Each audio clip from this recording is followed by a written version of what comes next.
ಎರಡನೇ ದಿನದ ಸೆಷನ್ ಎರಡನೇ ದಿನ ಆಯಿತು. ಎರಡನೇ ದಿನದ ಅಧಿವೇಶನ ಏನೆಲ್ಲ ಚರ್ಚೆ ಆಗ್ಬೋದು?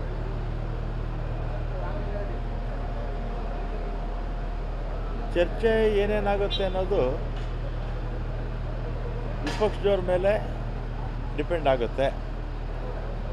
ಅದನ್ನು ರೂಲ್ 64 ಅಥವಾ ಬೇರೆ ಬೇರೆ ಅವಕಾಶಗಳಿರುತ್ತಲ್ಲ ಅವರಿಗೆ ರೈಸ್ ಮಾಡೋದಕ್ಕೆ. ಮತ್ತು ಕಬ್ಬಿಂದು ಸಮಸ್ಯೆ ಅದು ಕೂಡ ಪರಿಹಾರ ಸರ್ಕಾರ ಆಸಕ್ತಿ ತಗೊಂಡು ಮಾಡಿದೆ. ಮತ್ತು ಮೆಕ್ಕೆಜೋಳದ್ದು ಕೂಡ ಪ್ರಾಬ್ಲಮ್ ಸಾಲ್ವ್ ಆಗಿದೆ. ಅಷ್ಟು ಬಿಟ್ಟರೆ ಉಳಿದಾಗ ನೋಡೋಣ ಏನೇನು ಅವ್ರು ಕೇಳ್ತಾರೋ ಅದಕ್ಕೆ ನಮ್ಮ ಸರ್ಕಾರ ಸದಾ ಸಿದ್ಧವಾಗಿರುತ್ತೆ.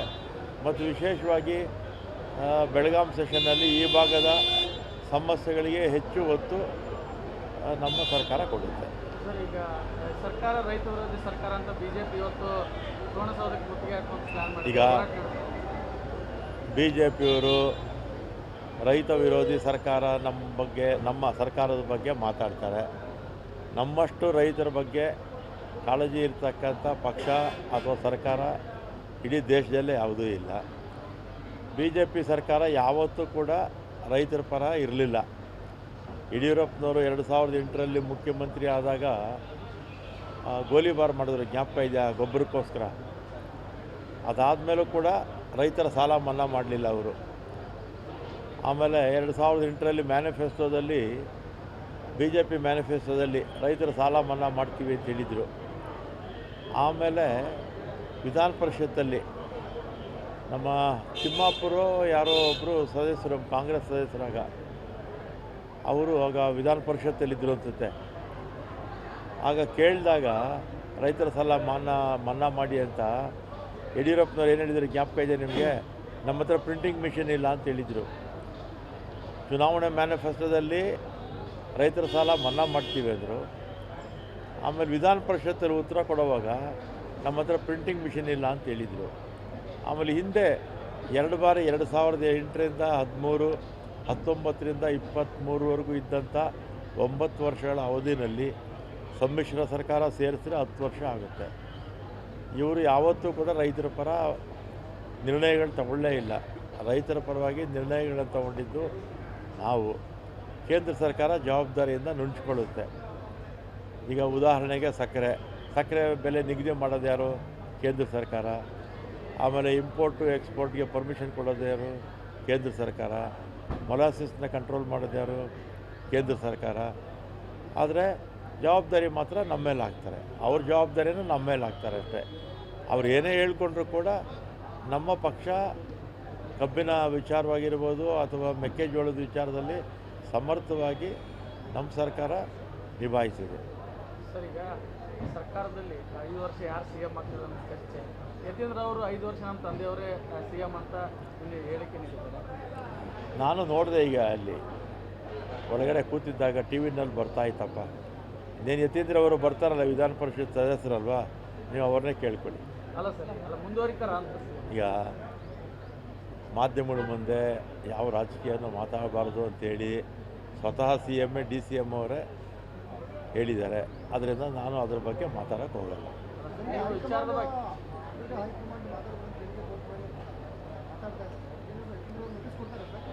ಅದೆಲ್ಲ ಮುಖ್ಯಮಂತ್ರಿಗಳು, ಉಪಮುಖ್ಯಮಂತ್ರಿಗಳು ಅವ್ರು ನೋಡ್ಕೊಳ್ತಾರೆ ಬಿಡಿ. ನಾವೇ ಹೈಕಮಾಂಡ್ ಅಂತ ಹೇಳ್ತೀವಿ. ಇಲ್ಲಿ ಈ ಥರ ಮಾತಾಡೋದ್ರಿಂದ ನಿಮ್ಮ ಕಾನೂನು ಸಿಎಂ ಪುತ್ರ ಆಗಿರೋದ್ರಿಂದ ಸ್ವಲ್ಪ ಮೀರಿದಂಗೆ ಆಗಲ್ವಾ? ಈಗ ಯಾಕೆ ಸುಮ್ಮನೆ ಇದ್ದವ್ರಿಗೆಲ್ಲ ನೀವೇ ಜಾಸ್ತಿ ಮಾಡೋದು. ಈ ಮಾಧ್ಯಮಗಳಿದ್ದೀರಲ್ಲ, ನಿಮ್ಮಿಂದನೇ ಸುಮ್ಮನೆ ಪ್ರಾಬ್ಲಮ್ ಜಾಸ್ತಿ ಕ್ರಿಯೇಟ್ ಮಾಡಿ.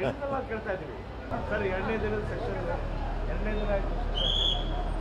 ಎರಡನೇ ದಿನದ ಅಧಿವೇಶನ ಏನೆಲ್ಲ ಚರ್ಚೆ ಆಗ್ಬೋದು?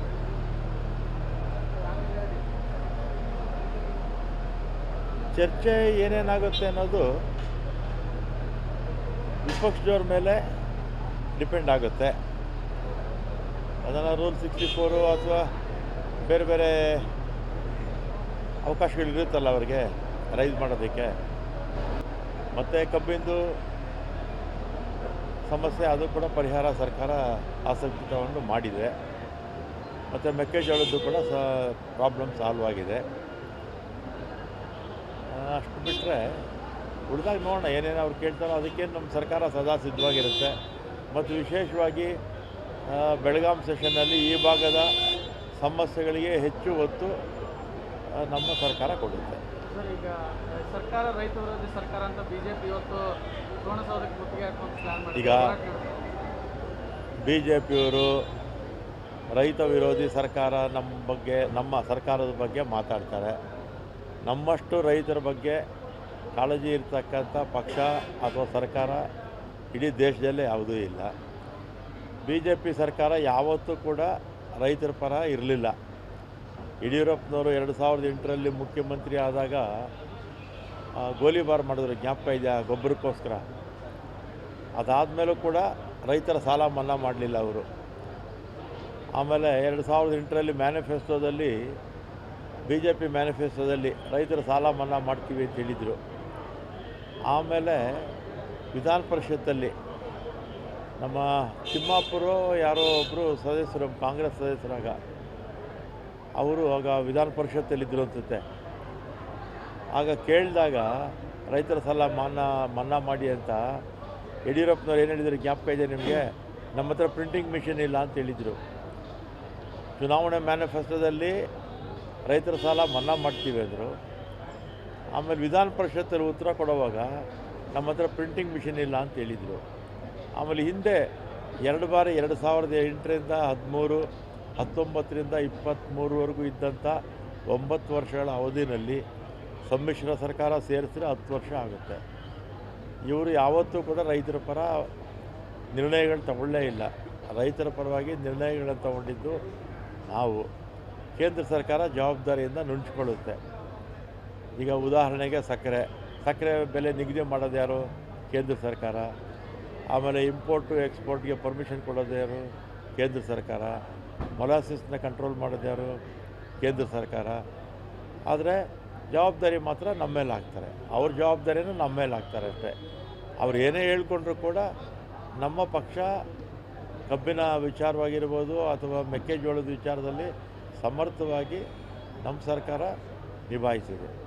ಸರ್, ಈಗ ಸರ್ಕಾರದಲ್ಲಿ 5 ವರ್ಷ ಯಾರು ಸಿ ಎಂ ಆಗ್ತದೆ ಅನ್ನೋ ಚರ್ಚೆ. ಯತೀಂದ್ರ ಅವರು 5 ವರ್ಷ ನಮ್ಮ ತಂದೆಯವರೇ ಸಿ ಎಂ ಅಂತ ಇಲ್ಲಿ ಹೇಳಿಕೆ ನೀಡಿದ್ದಾರೆ. ನಾನು ನೋಡಿದೆ, ಈಗ ಅಲ್ಲಿ ಒಳಗಡೆ ಕೂತಿದ್ದಾಗ ಟಿ ವಿನಲ್ಲಿ ಬರ್ತಾ ಇತ್ತಪ್ಪ. ಇನ್ನೇನು ಯತೀಂದ್ರ ಅವರು ಬರ್ತಾರಲ್ಲ, ವಿಧಾನ ಪರಿಷತ್ ಸದಸ್ಯರಲ್ವಾ, ನೀವು ಅವ್ರನ್ನೇ ಕೇಳ್ಕೊಳ್ಳಿ. ಅಲ್ಲ ಸರ್, ಅಲ್ಲ ಮುಂದುವರಿತಾರ ಅಂತ. ಈಗ ಮಾಧ್ಯಮಗಳ ಮುಂದೆ ಯಾವ ರಾಜಕೀಯನೂ ಮಾತಾಡಬಾರ್ದು ಅಂತೇಳಿ ಸ್ವತಃ C M D C M ಅವರೇ ಹೇಳಿದ್ದಾರೆ. ಅದರಿಂದ ನಾನು ಅದ್ರ ಬಗ್ಗೆ ಮಾತಾಡೋಕ್ಕೆ ಹೋಗಲ್ಲ. ವಿಚಾರದ ಬಗ್ಗೆ